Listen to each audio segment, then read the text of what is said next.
Hello. Happy Junior Friday or Friday Eve, aka Thursday. If you guys can hear me, please drop a one in the chat. How is everybody doing? Where are you coming in from? What you sipping on? I have coffee and I also have, which is a little bit out of my reach, I also have my water. Sugar Bear is in my lap. He was nursing. Now he's just down here smiling. Um, hey Shell, what's cracking? Oh, look at Kosha is on too. Hey, it's the old gang. Let's get back together again. Yeah. So I was sitting here. I've been doing on the for Vlogtober, working on change, and it is difficult and it is painful. I found a video on shadow work, and so because I there's things that are triggering me that I feel like I need to do shadow work, which is basically like uncovering what is in your subconscious. And I found I'll link it in this video. I'm gonna put it in my Vlogtober thing for today too, but basically like things that we've repressed, whether they're quote unquote good things or bad things about ourselves, and they find creative ways to get out. Hey Sylvia. They find creative ways to get out. And so for those of you guys who don't know, I've been going through this whole thing of like trying to get rid of clutter in my house. And I've just been on this journey. Like there's something, it's more than just like laziness, right? There's some blockage that I have that I'm trying to figure out how to get through. And I'm setting up a schedule and doing all those things, but then I keep getting stuck when I'm trying to, hey, Red Blonde Chick, I keep getting stuck when I'm trying to move forward. And so there's something that's blocking me. So I was just sitting here like doing the serenity prayer, right? God, give me strength to accept the things I cannot change, courage to change the things I can, and the wisdom to know the difference. And I know I can change them. I just have to dig deep and find the courage. So in that respect, I'm glad I'm doing Vlogtober because I'm being held accountable to it. Of like, I've got to get through whatever this blockage is. I have to get through it, but it is hard and it's making me emotional, like it's something, I don't know. It's not just, oh, I don't want to get rid of the clutter. Like I'm holding on to these things for dear life and I don't know why, and I need to let it go. I mean, the example that I've been given is I have 4 bathrobes. I have 4 bathrobes right now hanging up in my bathroom. I obviously only need one, but I made a compromise with myself. Keep 2 for now and get rid of 2, and I still can't get rid of the 2, right? That's it, like an oversimplification of everything that's going on, but that's one specific example that I can give you.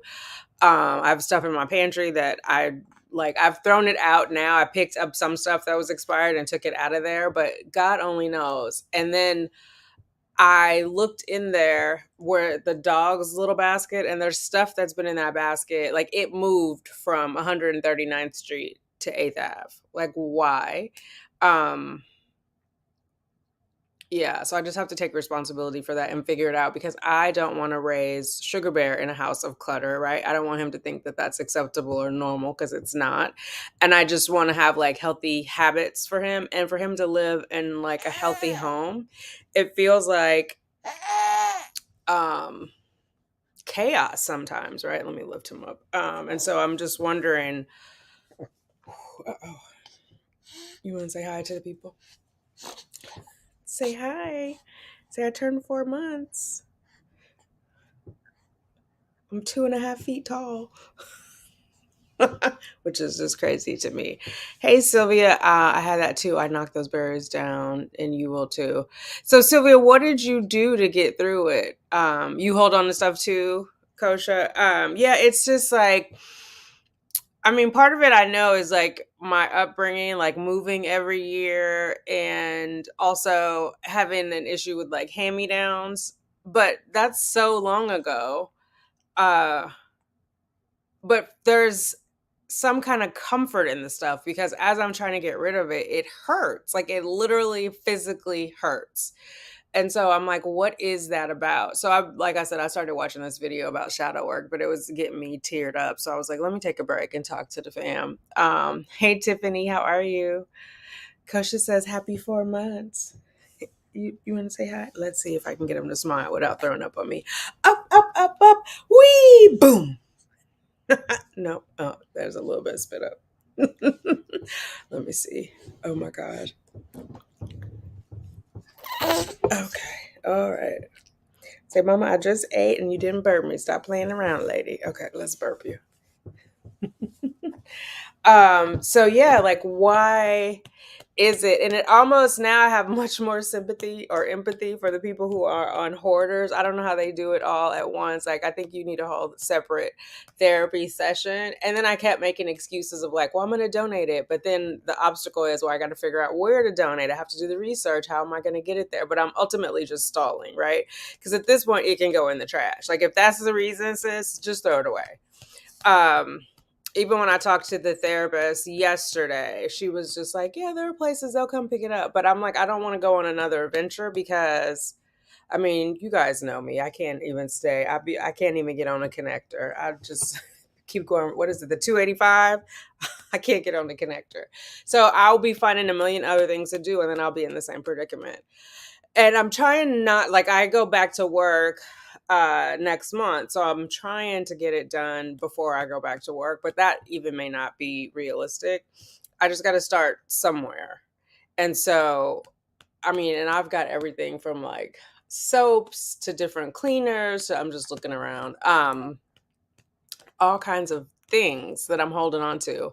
And it somehow has I've assigned a value to it. Like not just a value to it, but like it a value to it that measures my value, if that makes sense. Like somehow I'm going to be less valuable without all this stuff, which is just crazy.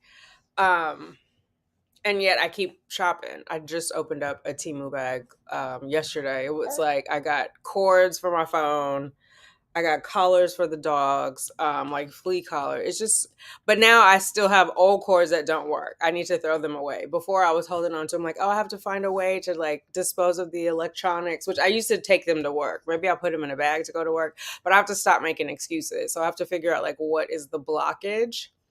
You had to emotionally detach from it. Yeah. I told myself, let me just see. For me, I told myself if I'm not using it, then I don't need it. Plus, I had my friend declutter with me because honestly, most of the stuff I didn't use at all or I forgot I had. Yeah, I don't have anybody to come and declutter with me. I'm going to have to go through it all. But to that point, like it's not even just like material things. There's like paperwork I have. I have photos still from when I was acting. Like I have them in a box. They're now in Sugar Bear's nursery. There's some boxes in there that I have not opened up probably since 2014. And so I literally could probably throw them away and never miss anything. Um, and then yesterday I was going through stuff and I found like old pictures. So I started taking pictures of those. And so then I got sidetracked on reviewing pictures, right? I should have just put them in a bag and kept going through what I was sorting out. But it was like, I'll show you guys. I found a picture of Cheyenne. I found a picture of my cousin Jamila when she was pregnant and she had just her son is now getting married this weekend, so I sent it. But look, I found this yesterday, so I was taking pictures of pictures. Um, that was Cheyenne. This is my cousin Jamila. Right? Oh, it turned. So her son that's in her belly in this picture is getting married on the 7th. So I just had a whole like sidetrack of an hour. And meanwhile, I'm like, okay, just do it for 2 hours every day. Well, I spent an hour like going down memory lane. Um, I actually feel good about it, and I still have more to declutter in my garage with the help of my friends as well. It's a good emotional exercise. Yes. Hey, love, how are you? It definitely is. I wasn't expecting it to be so emotional for me. That's kind of what's like hitting me weird. I too hold on to things that should be long gone, but I do believe it's because when I grew up, my mom did not have many keepsakes for when I was younger. Yeah. I'm trying to think, I've always held on to things like or collected things too. Like we would go places, say if my mom had to go to the insurance or the DMV or whatever. You know how they have the little pamphlets? I would go grab one of each pamphlet, take it home and read it. Each one of them, and then put them in a drawer and hold on to them. Like it's been a long time. So yes, pictures are definitely priceless, love, love. And the thing is, like, there is a lot of my childhood photos are gone. So maybe that's why also.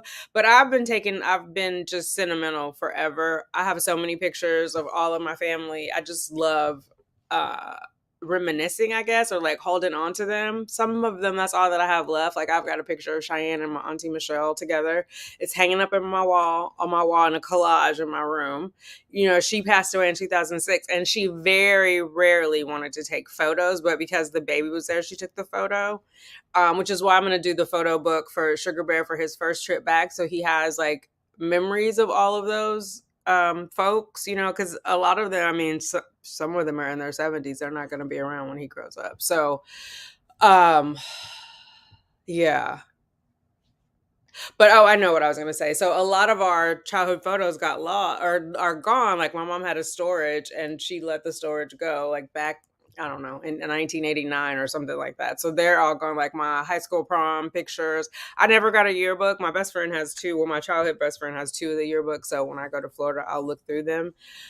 Um, my high school cheerleading outfit I did not get rid of until I moved to 139th Street. So I was already past 40. I had just been carrying that thing on since 1989.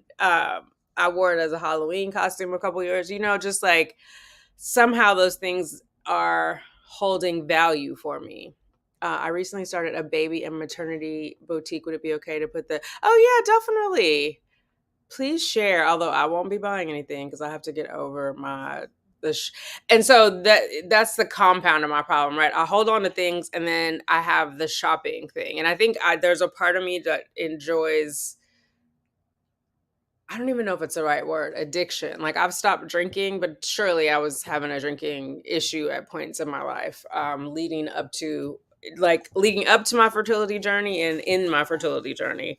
Now my thing is shopping, which is not healthy either. So I really want to get through this work. And October is going to be the month to do it. So I have like three pictures from when I was a child. Probably why I take so many of my son. Yeah. Yeah. Oh my God. I'm, especially now that it's digital, I don't have to go to Rite Aid and get these things printed out. Like, oh my God, I have so many of them. You know, because you can see them in real time. But I am going to make a book for him so he has like physical pictures. Did you put it in? Let's see, I'll highlight it if you put it in the chat. Because I think I have to approve it. Now my parents are tiny hoarders, and I tell myself I don't want to be like them at all. Yeah, so I'm not gonna call my mom a hoarder, but she does like to hold on to things. I'm not gonna name anybody or diagnose anybody, but like when we moved my mom into my sister's house back in 2020, um, there were things that she did not want to throw away. Like we literally put her stuff in three storage things because she did not want to throw things away. Like she moved a baby grand in there. She moved like her outdoor lawn furniture into the storage. You know, it's ultimately going to be at the end of the day, probably it would have been cheaper to get rid of it and to buy new lawn furniture. You know what I mean? But trust me, I've done the same thing. So up until last year, was it last year? It was either last year or the year before. It had to be last year because Cheyenne moved out last year. Up until last year, was paying for a storage, and it's such a bad habit for somebody who can't let things go, right? Because then I don't have to decide anything, because it's not going to bother me. I just put it in the storage and leave it there.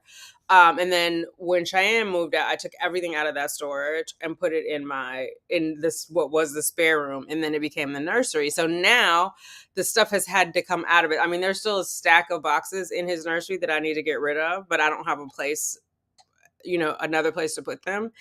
But it's just like storage can be the devil because it just delays dealing with a problem instead of actually dealing with it. But I am going to give myself grace now that I know it's something deeper than just, I can't get rid of it. Like there's some it's trauma based is what I'm learning. So there's something in my past that I have to heal in order to let these things go. It's not just as simple of let it go. Did it post? I don't see the link. It's all done. If it doesn't post here, oh, you know why? I'm in StreamYard. I'm not on I don't think there's a moderator in here to approve it. Will you email it to me? Oh, that's so weird. Or put the name of what the shop is and I'll Google it and then I can put the link in there. I don't have a way, if it's blocking it, I don't have a way to unblock it because I'm inside a StreamYard and not on the YouTube studio. And I don't think there's a moderator in here to see it. Oh, actually, let's try it this way with a private chat if I can do that. It's all done. No, I don't want to do that.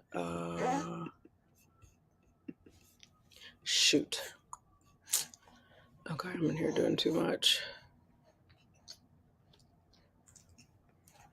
If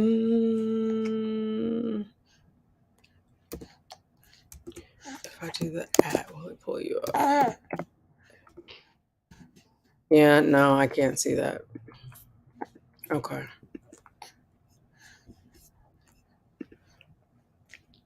No, I just lost the whole chat. Okay, baby, hold on. I just lost the whole chat. Chat with everyone.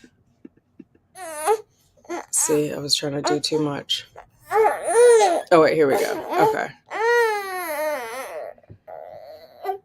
It's the same. Okay, so let me see.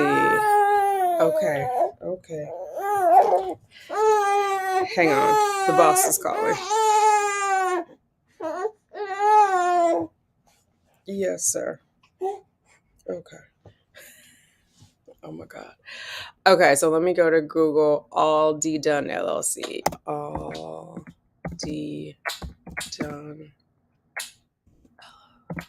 Dunn is my sister's married name. Okay, here we go. alldone.com. Candle. Oh, I love the artwork. Whose little baby is that on there? So cute.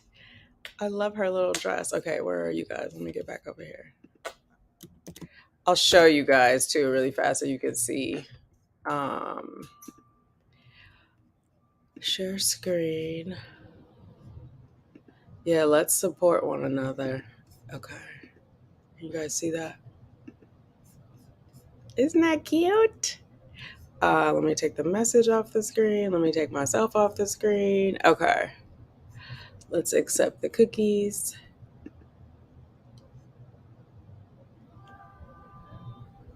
$15% off when you spend $50 on baby and maternity gear.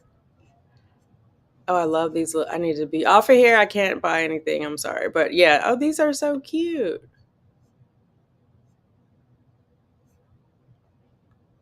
The diaper backpack. Very cute. Do you have nursing? Look, me, who's not supposed to be buying. Do you have nursing tops?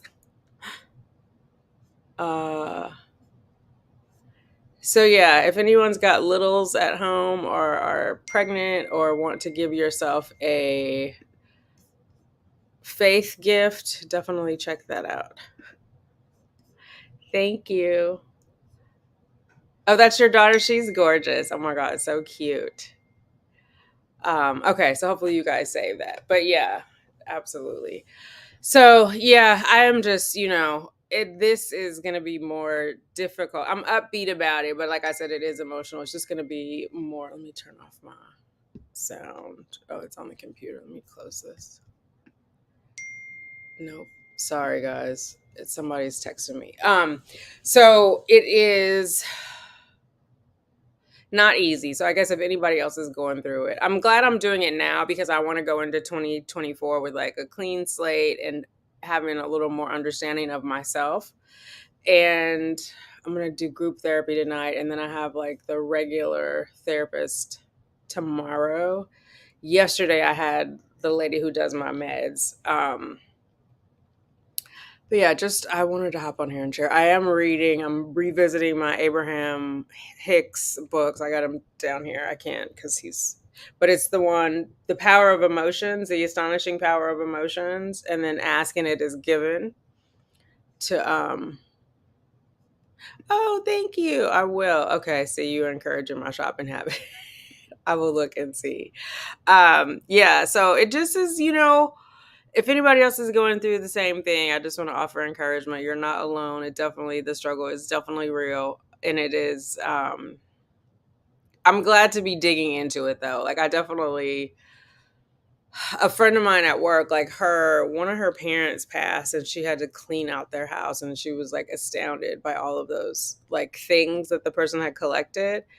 And I don't want to leave a mess for anybody to clean up or things that I haven't. But literally, somebody was commenting on one of my videos the other day, like buying duplicates of things because you forget you have it. Like right now in my cabinet, I have two, it sounds silly, two Caesar dressings, but there's one in the fridge that's almost empty.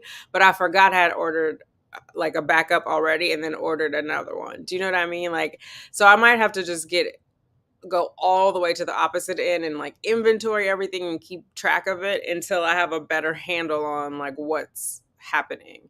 Because it's ultimately just wasting money. And who has money to waste? Money and time. Because the time that I took to reorder it and have it delivered, and it just is not, it's not a good look. So I gotta figure it out. It's a lot. It's a lot.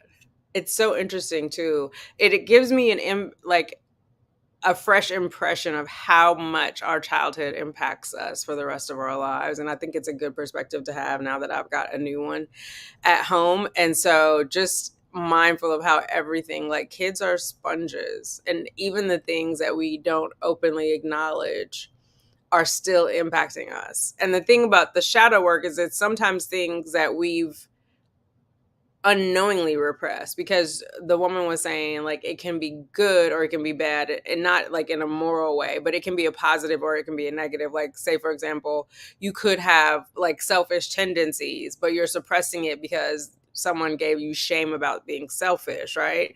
So I definitely know I have shame about being selfish, which is why it was very hard for me to grasp like giving myself grace. Like, I was taught to not, oh, my arms are flapping, I was taught to not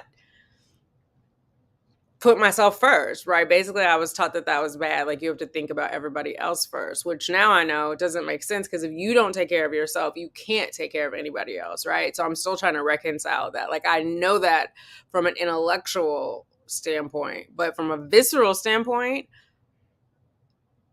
there's a trigger in me that feels bad, because that's what I've been taught. That's what my body knows, if that makes sense. And so, like, I need to dig into all of those things. There also might be good things about ourselves that we've repressed. Like, I was always told I was too emotional. I don't think it's a bad thing to be too emotional. Now I don't, but I was taught that was not healthy, or that was not good. So I would always, as an adult, as a young adult, I would say, well, I'm tough because I have to be, not because I want to be. And I meant it as things have happened in my life to make me tough, but I also think like subconsciously I meant it because I was taught that, you know what I mean, that I had to be. So yeah. Now I do try to give other people grace. You don't know what people are going through. Like, one of the things, like, somebody left a crazy comment on the Simply Tanika channel about how I was selfish. I deleted it, but how I was selfish for having the baby, and I was a bad example for Black women or something like that. And I'm like, I'm not responsible for Black women. Do you know what I mean? I'm responsible for me. That's a whole lot. I don't even think Oprah is responsible for Black women. Like, what does that even mean? And then what is the point of saying it now that the baby is here? You want me to send him back? Like, that doesn't make sense. So, and this was just this morning. I'm trying to remember what video I don't even know how she found she obviously watched the video because she knew it was a boy. It doesn't say that I have a boy in the thumbnail, because that was another thing. Like, he's not going to know his biological father. How could you do that, especially to his son? I feel sorry for him. Like, you feel sorry for him and he's alive? Really? I know very few people who feel sorry to be alive. I don't think it's selfish to give somebody life. What he does with it, is ultimately up to him. My job is to guide him, and I'm doing, the best I can by uncovering my own past trauma to not, let's end these generational curses. I know I need to do shadow work. It keeps coming up literally everywhere for me. Girl, it's coming up for me too. It's like, and I've been saying it probably for over a year and I haven't dug into it. This month, I'm going to dig into it because I need things to change. And I know once I go through the shadow work, like it shouldn't make me want to cry to throw things away. Like that should not be an emotional trigger. Do you know, like I see people throwing stuff away all the time without a care in the world. But yeah, the hater, yeah, I don't know. It just is like people in their opinions, opinions are like assholes. Everybody has them. I think it is one of the, because I had when I did the pink book lessons response, or not a response, I guess it was a semi response. Some people came over from that channel because I had posted on her page about there can be, for those of you guys who don't know, I did the Kerry Washington thing, and the channel had said the woman was lying that she didn't really have a sperm donor because sperm donors didn't exist when Kerry Washington was younger or when she was born. And I just put in a comment that is incorrect. Like sperm banks have been around. IUIs were available at that time because she was like, oh, she couldn't have had an IVF because the first IVF baby in the US was born in 83. Well, there's other ways to use sperm outside of IVF, right? So I had commented on there just like, letting her know. But she's very much a proponent of the patriarchal society and like the man being the head of the household and leading the women, and talks about any woman who doesn't follow that is a modern woman and uses it negatively. So I did that. So I feel like that person came over from there, or came over from the short that I have about being 52, because she was like, you're in your 50s and did it, and I'm like, oh my God.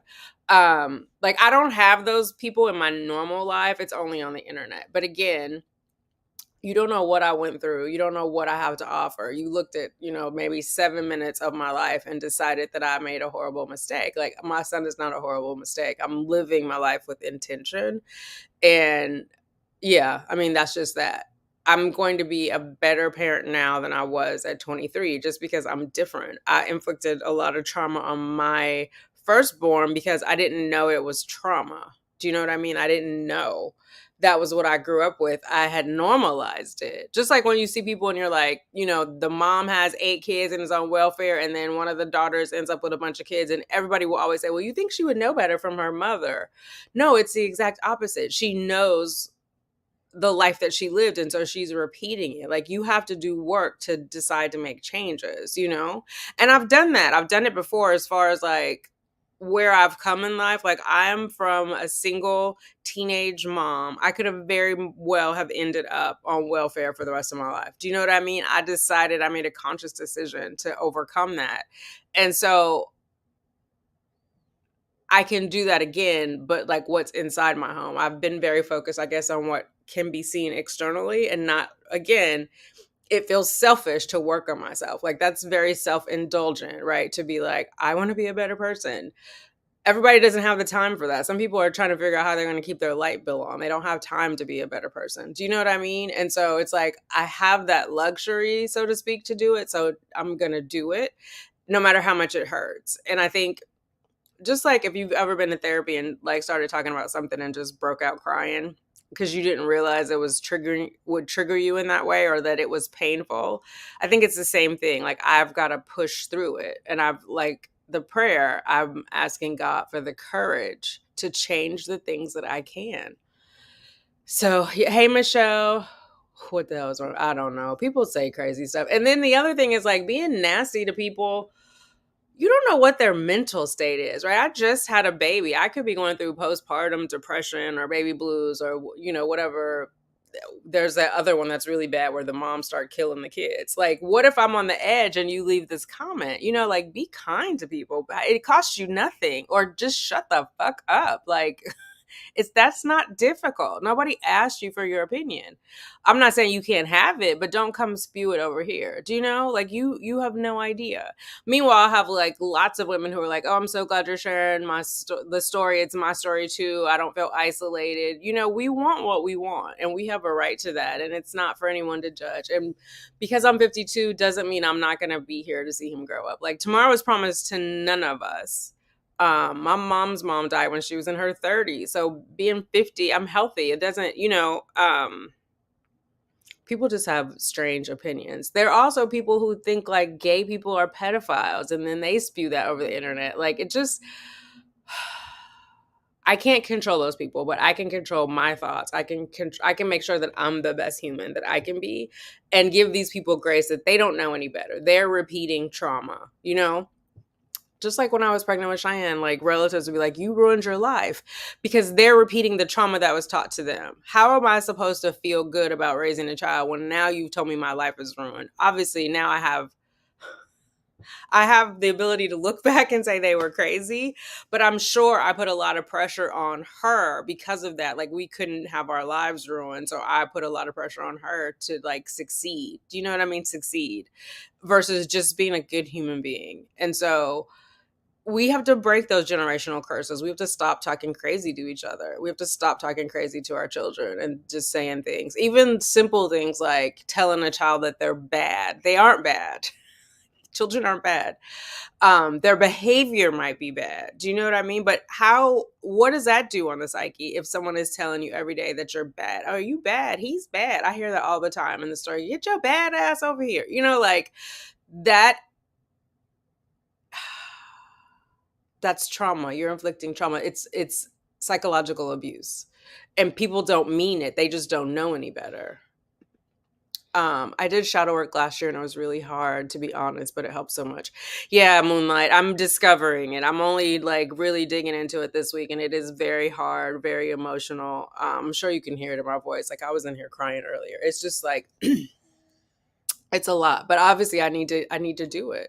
Carlene, hello. Francois, I love that last name. Shannon, hey.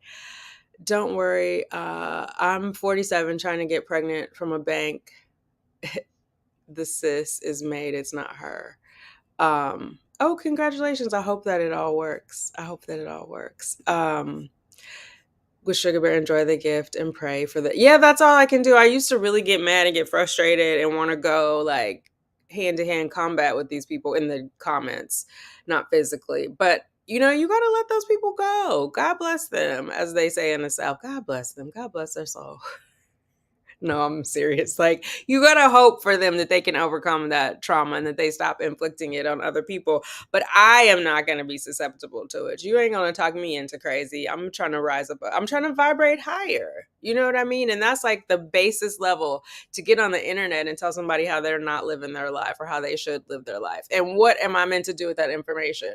Do you know? Like I'm saying, you don't know my mental state. Like you could tell that to the wrong one who's going through a bunch of postpartum depression. And the next thing you know, that person is on the news because their baby is dead. Like be mindful of your words. Words are powerful. Thoughts are powerful. And so, yeah. For any typos, I'm trying. Okay, well, please don't be driving. Or maybe you're like me and you got something else in your other hand, but please don't be driving. Yeah. So it just, let's try and be kind to each other. It's okay to be selfish and take care of yourself. I don't think it's selfish. I think it's self-love. I think society, especially part of the patriarchal society is like women are supposed to be all giving to everyone else. And men don't have to deal with their emotions as long as they're the provider, for a long time I thought that's what my worth was to like make money because again I had that thing in my head of like people telling me that whoa, sorry guys, I'm trying to get comfortable, I'm knocking the table you're on. I don't want to have ruined my life. What a horrible thing to say. Now first of all, I was 23. You guys know the human brain doesn't finish growing until 25. Like imagine how powerful that is to tell somebody you ruined your life. What's to stop them from jumping off a bridge if you get the wrong person at the right time or the right person at the wrong time? Like words are very powerful. And I don't know, I've always been fascinated with the English language. I love, love, love the language, but I think I also look for deeper meaning in words because of that. But you just don't know how somebody is going to take that. And I don't think having a child ruins someone's life. I mean, it may pose different obstacles that you have to overcome, right? Maybe those are the words we say to people of like, it may be tough, but you can do it. I'll be here to support you. But of course, nobody wants to say they're here to support you when you're young and having a child. But maybe that's what the person needs, and not support them in a way that handicaps them, but supports it in a way that they have enough energy to build themselves up and are not just drained, working 3 jobs and coming home. And do you know, like I remember my mom working 2 or 3 jobs at a time. My brother and I, we had paper routes, times were tough. And so she didn't have her mom to depend on. We didn't have like a grandma per se to come and watch us. Like we had what was my mom's grandma, our great grandma that we knew as grandma, but she was up there in age. She had diabetes. She would have stroke. So when I was really little, she was like up until I was 5, we lived with her. And then I feel like I can't remember how old I was. I know we lived on Tulare Street across from Roosevelt. She came back to live with us. But there was a time where like I was a latchkey kid. I had to keep my brother in the house, make sure we don't answer the door, don't answer the phone. So there's all sorts of things that then in turn my child did not have to do.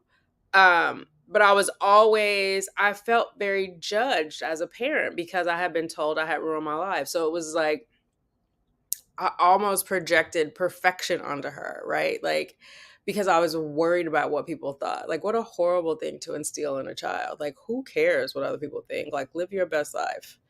Um, yes. So, hey, Lonnie. Um, Girl, we are in here talking about shadow work. I'm doing shadow work and it just triggered a bunch of emotions. So I wanted to come on here and talk about it. If anybody else is out there doing shadow work or trying to change, to push through it, think about the serenity prayer. God, grant me the strength to accept the things I cannot change, the courage to change the things I can, and the wisdom to know the difference. So I'm praying for courage to change the things that I can so that I can be the best version of myself, for me and for Sugar Bear, but ultimately for me, right? So that I can go to bed every night and sleep well, knowing I got up and did the best that I could and was the best version of myself. So yeah, but there's a lot of trauma, and it's a lot of it has been repressed. And I only recently started even talking about it because before I felt like, oh, if I say these things out loud, it'll be like shaming my family. I'm not trying to shame anyone. Like, I don't judge anybody for how I got here. I'm alive. I'm well, do you know? So it's not like, oh, my mom should have done this or done that. Like, she did the best that she had with the information she had at the time. And I will always respect her for that. My mom was always one to be like, or she's still alive, so let me speak of her in the present, is always one to be like, if they need to get 2 jobs in a paper route. And it wasn't just a saying, like I've witnessed it with my own eyes that we've lived that life, And so like she made sure we were clothed, fed, all of the basics were taken care of, that we got our education. So yeah, she did the best that she could with the information she had. Lord knows she came from much more trauma. So to that extent, she broke some of the generational curses. Not all of them, though. I don't fault her, though. Like, she did what she had to do to survive. And she's an amazing woman. She's a tough cookie, though, for sure. She's tough. Thank you, Lonnie. Yeah, I'm gonna push through it. I'm started setting my 2024 goals early, so that's kind of where I am, and like I want to set myself up for success in 2024. Like I don't want to take the clutter into 2024. I don't want to take any repressed emotions or thoughts or traumas into 2024. Do you know, like you guys know I watch the true crime stuff. So I've just now been acknowledging that I was sexually abused as a child, right? Before I would always justify it like it was by other children. They were older than me. And I would always be like, oh, they were just playing about. No, they touched my body in a way that I did not consent to, you know?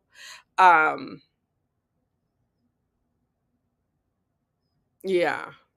So just being honest about where I came from so that I can be clear on where I'm going, where I want to go.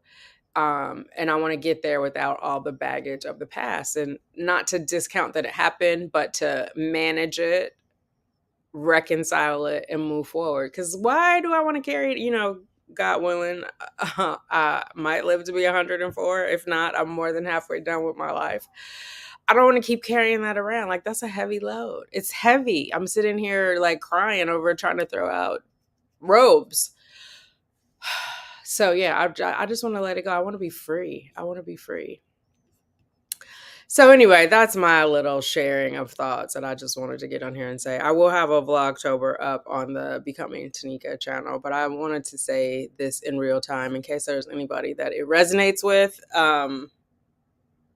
And also just to talk myself off of the ledge. So thank you for listening to me because I don't want to be, I don't know. Sometimes we're alone with our thoughts.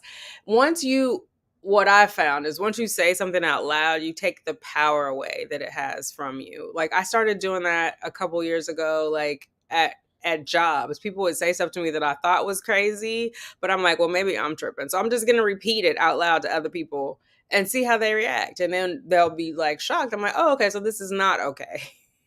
This is not okay. Um, and it just takes that wind or that power out of the words that people have said or the actions that they have done, right? So sometimes we just got to say it out loud. Sometimes it is not, it's perfectly normal what they said. And people will say, no, I think it's this, I think it's that.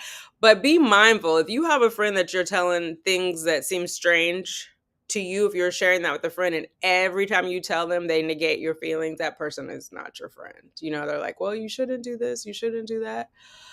It is like two things can be true at the same time. Like there may be some facts about it that are 100% true, but how that person is feeling is also valid. And so if you're telling someone you feel bad about that or they feel, just like they'll help you get to the root of it and not be like dismissive of your specific thoughts. Cause I've had that too, where people are like, oh no, you're overthinking it or you're making a big deal. Like, and so then I question myself like, oh, and maybe I am overthinking it. That could be totally true, right? But it also could be true that it's bothering me. Both of those two things can be true at the same time. And so you got to catch, right time, right place. You got to catch them at the right time to say it, or they got to catch you at the right time. But if consistently there's somebody in your life who every time there's something going on, they're like, nope, that's a you problem. Something is wrong with that too. On the flip side, if there's somebody who's always coming to you with a problem, that's another situation. So I think also as part of all of this like decluttering, there are people that I have to declutter from my life. Like I have one friend who is lovely person, doesn't have good boundaries, and so it always comes back to bite her. Now, I'm not saying that her feelings about what's happening are not valid, but I would love for her to take responsibility for her actions and contributing to that. Do you know what I mean? So I just think if you're striving to vibrate higher, then surround yourself with other people who are striving to vibrate higher. And then you guys will lift each other up. If there's somebody who every time you talk to them, you have to brace yourself because something has gone wrong. Like for example, she has daughters and she has grandchildren. One of the daughters wanted her to watch her children. I think she has three of the grandchildren for the weekend, and she couldn't tell her daughter no. So instead, she went to her friend's house in the Bronx and stayed for the weekend, pretending to be in South Carolina because she couldn't just tell her daughter no. Like, sis, just say no. Just say, she was like, you don't know my daughter. She has the key to my apartment. She'll just come in and leave her kids. No, the hell she won't.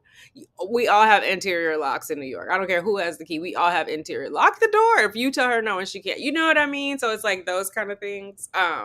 Then she's upset that she had to go and hide in the Bronx and her animals were there and dislocated. And it's just like, yes, I understand your feelings about this. However, there are steps that you could be taking, but maybe that's shadow work for her. Maybe she doesn't want to go through it. But again, if I'm trying to do shadow work to vibrate higher, I only can encourage her to do it, but I can't stay there with her, if that makes sense.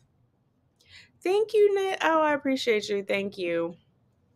Being this vulnerable is hard, and I applaud you for being strong and facing the trauma face on. Merely acknowledging it is hard enough, but sharing is strong. Oh, thank you.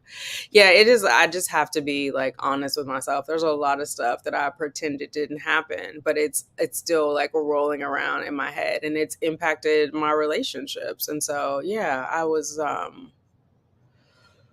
Whew, it's a crazy thing. Little boys should not be playing, or big boys should not be playing doctor with uh little girls. Also, I was afraid of my mom. Like, I was afraid of disappointing her. So I never, this is the thing too, when we don't teach children about sex and our bodies. I know somebody was making fun, or I don't know if she was making fun. I'm being nice when I say she was making fun, but she was questioning why I was teaching Sugar Bear about consent, right? Of like consent changing his diaper. But they have to learn from very young good touch, bad touch. And you have to teach them before they, like, they're absorbing a lot, even though they can't speak, even though he can't say yes to me when I ask him for consent. He's understanding it on the level that he can. And then it, as he grows, it becomes age appropriate.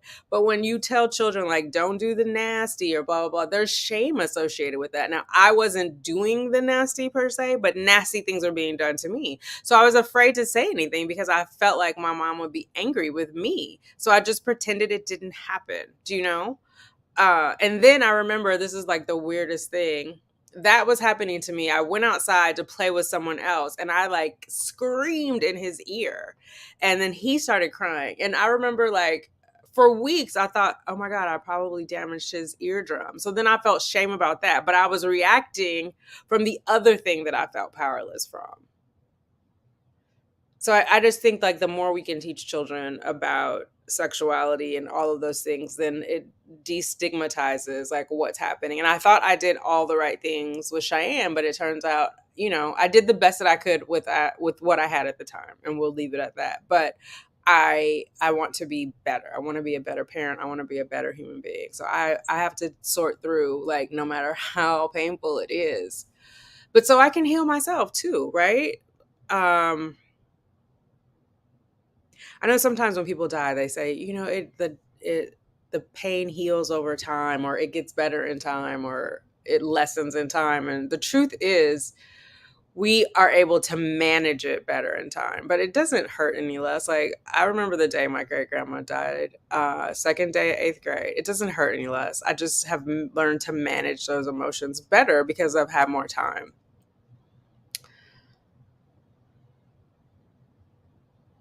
With trauma, does it hurt less over time, or do we learn to manage it better over time? I think we have to learn to manage it better. I think I have to do that now. Otherwise, like, I wouldn't be sitting here tearing up talking about things that happened to me when I was 8 years old that I pretended didn't happen. Um, hey, Cherished Olivia TVO. I like that name. Cherished Olivia.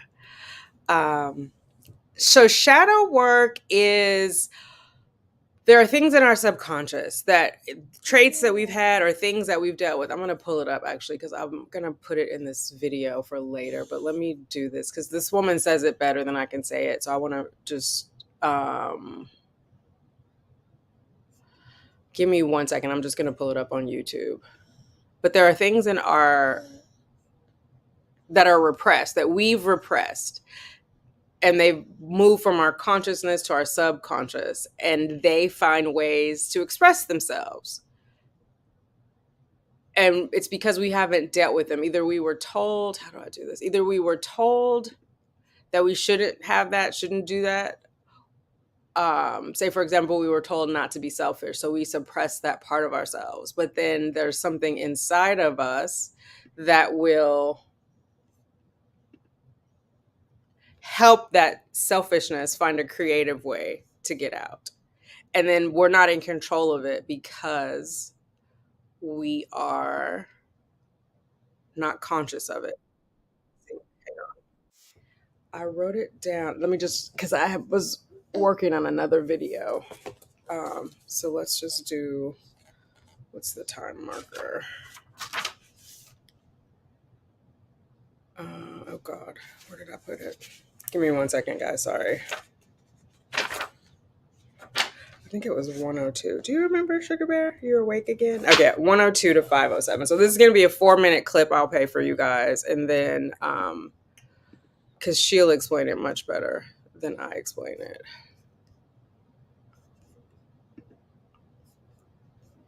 So let me go to 102. And this woman, her name is Heidi Prieb. She actually has a series. I'm going to watch more of it for the whole month of like 102. Okay, hold on. Oh my God, the ads. Let me come back to you guys and share, and then we'll do that.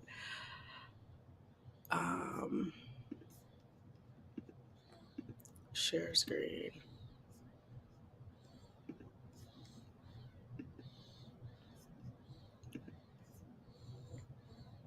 Okay.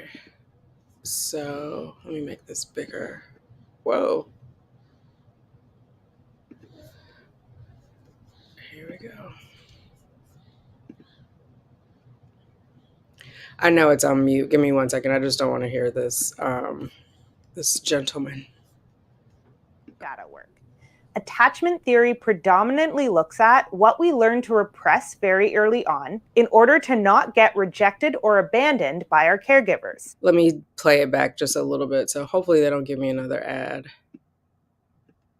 To better manipulate others, but to actually heal the deep wounds that exist within yourself, you are by definition doing shadow work.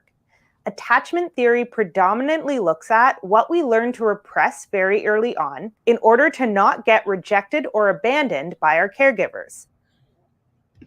And this is pretty much exactly what shadow work looks at as well. But what shadow work focuses on is making those parts of our psyches that we repressed early on and kind of distanced ourselves from very conscious in our awareness so that we can ideally integrate those parts of ourselves and have a more sane and well-rounded experience of being alive. So in short, according to Jung, there are parts of our personalities that are very conscious to us, right? So the ways that we like to think of ourselves and the kind of terms that we would use to describe ourselves if someone else were to ask us who we are. But there are also parts of our personality that are unconscious or repressed. So these are often the things that we consciously like to think we do not have prevalent in us at all. So if I kind of hinge my ego on being a good, caring, empathetic person, I might not want to admit to myself or to other people that parts of me are selfish, narcissistic, and judgmental, or whatever it is. But just because we've repressed certain things from our conscious awareness does not mean that those things disappear from our personality. They go on operating under the surface and they just affect our lives in unconscious ways. So we're going to talk as this video goes on about how that can happen and what it might look like to have a part of your shadow self impacting your life without you understanding what's happening. But the basic theory is when we're very young, if there are certain traits that are deemed socially unacceptable in our early environments, we're going to learn to disidentify with those traits, tell ourselves, that's not me, that's not who I am, and live our lives in a way that mostly avoids having to express those traits intentionally. But those traits go on operating under the surface and expressing themselves unconsciously, which can end up looking like forms of self-sabotage, forms of confusion around why we keep attracting the same types of people or situations that we consciously think we don't want. We're going to go over a wide variety of ways in which our shadow selves might show up in our lives as this video goes on. But for now, what's important to understand is that we all have parts of ourselves that we have hidden from ourselves. And those hidden parts do not disappear just because we start disidentifying with them. They go on finding ways to creatively express themselves and meet the world just without our conscious awareness. So Jung had a very famous quote about this that I personally absolutely love that goes, "Until you make the unconscious conscious, it will direct your life and you will call it fate." And it's important to point out that it's not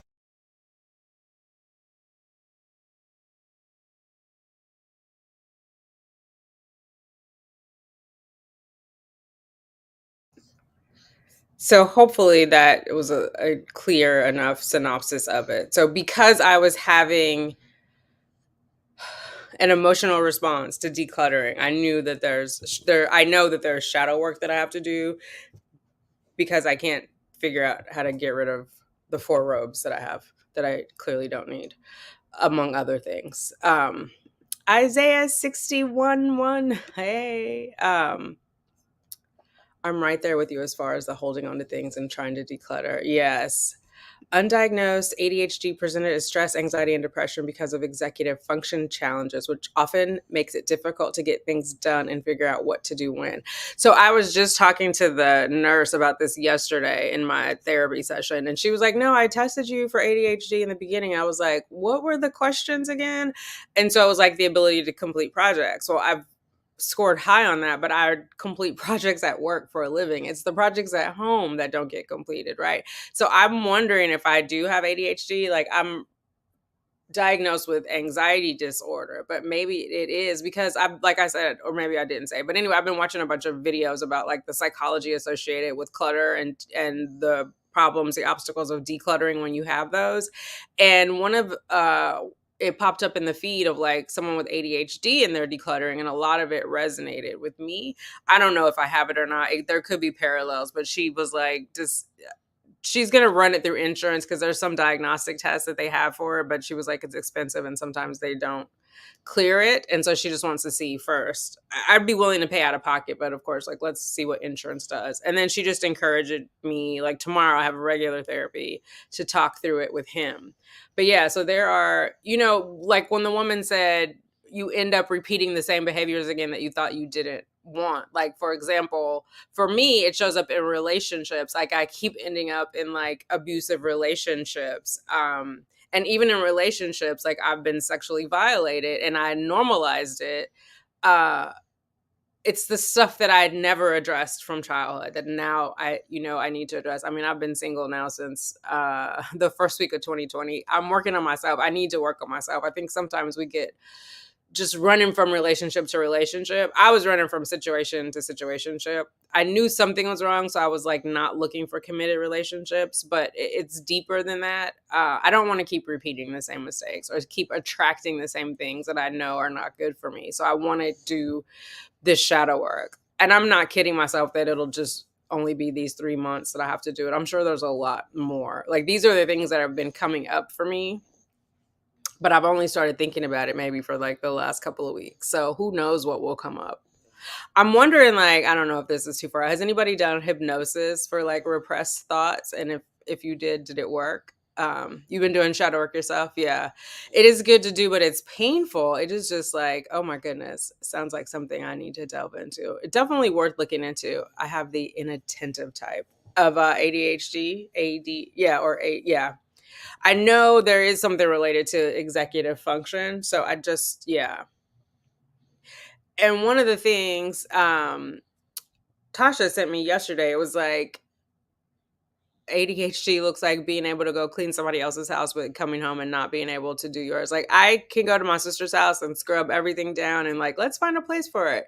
But I don't come home with that same energy. Like, I just get paralyzed in here. Like, where do I start?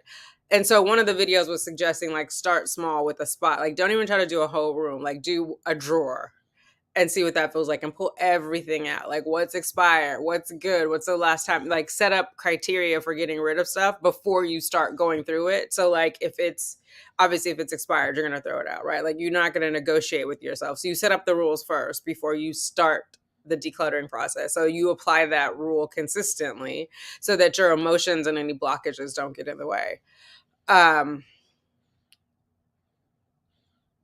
The starting small helps because it's also like, I think part of the paralysis is I don't know where to start, but like, girl, you got to start somewhere. Just start, just begin. So yeah, it's interesting. I definitely encourage anybody, if you're having like blocks in your life or if you're stuck on something. I used to hold on to things for dear life. I mean, I still hold on to a lot of things, but meaning like old relationships that no longer worked because I have abandonment issues. So even if it wasn't good for me, do you hear the baby snoring? He has a boob in his mouth and he is snoring. If I take the boob out, he's gonna wake up. I would hold on to those old relationships, like not being treated well, people saying crazy stuff to me. I'm typically dated like passive aggressive people who will be saying snide things. You don't know exactly what their point is, but they're, saying slick shit to you and you just kind of take it, or you get mad in the moment and then you get over it. You don't ever really get over it. staying at jobs I shouldn't have stayed at, just, different things. I remember, like, I've been fired multiple times and my mom would be like, good, you didn't want to be there anyway. I guess I was quiet quitting before it was a thing. But holding on to that job instead of looking for something that fulfilled me. Like the job I have now, I love my job. And so there were things that I had to do to overcome that, just to know my own self-worth of like what I bring to the table. Oh God, that reminds me of the meme. I am the table. I'm not the table, but I do bring a lot to the table. But like valuing myself, but I haven't been able to like value myself in relationships quite yet because there is a part of me that fears abandonment. So I hold on to people. It's like I hold on to the things in my house. I'm scared. I'm scared too. And you know how you're supposed to save your taxes for what, like 5-7 years? I promise you, if I have it, I'll put it on a community post. I'm pretty sure I have tax returns from like 2008, 2011 in a box in Sugar Bear's room. Why? And I have a shredder. I did start shredding the other day. Let me not just put myself down. I did start shredding. Let me look for the positive in myself. But I'm just saying, like, I'm using it as examples of like to the depth of how these past traumas are impacting my day-to-day life. So yeah. The inattentive time. Oh, I read those already. So that was it. Thank you guys for listening to me. Hopefully you found value in it. If there's some shadow work you need to do or some things in your past, or if you just want to break the generational curses. And as women, let's be kind to each other. I feel like we are so hard on each other in a way that men are not hard with one another. We are so judgmental of one another. Like, let's lift each other up. I mean, don't sugarcoat stuff. Let's be honest when somebody is, needs some redirection or some encouragement, but be kind with our words. Kindness costs you nothing. A smile costs you nothing. So why not just administer them, generously to one another? So if nobody has told you today, I appreciate you. You are loved. You are valued. You bring a lot to the table. So just love yourself, give yourself grace. And I promise that I will do my best to do the same for myself. All right, ladies, thank you for hanging out with me. I appreciate all of you. I will talk to you later.